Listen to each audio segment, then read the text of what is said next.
Well, the highways you drive on, the kids that your schools are paid for with tax dollars. Yeah, and the amount of money states get from federal government is based off of the census. Maya Rodriguez explains why this year experts say the census is in danger of getting those numbers wrong.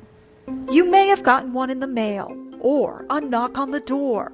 For months, the Census Bureau has been counting every single person living in the United States.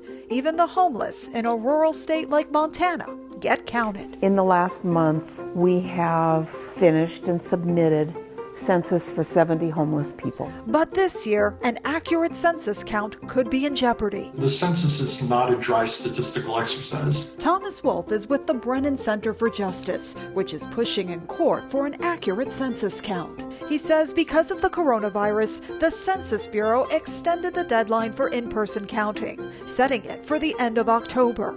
But then, Suddenly then on August 3rd, the Commerce Department and the Census Bureau abruptly and without explanation said that they were going to go back to the original timeline. the Census Bureau now plans to stop counting at the end of September, a full month earlier than planned. The agency also plans to speed up processing all the census data, though a federal judge temporarily halted the plan until there can be a court hearing later this month. If you cut the time short, you don't have enough time to collect the data. You don't have enough time to process the data.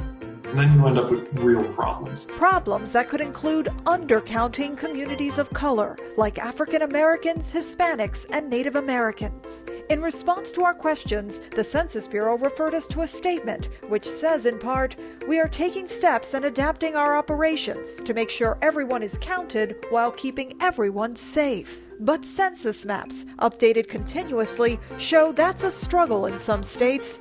Montana, Arizona, Alabama, Georgia, and New Mexico rank at the bottom of the list, with only about 3/4 of households responding. And that can end up costing those states billions of dollars for highways, food stamps, school programs, and student loans. When we don't participate, the money goes elsewhere. A loss of money that can last a decade until the next census.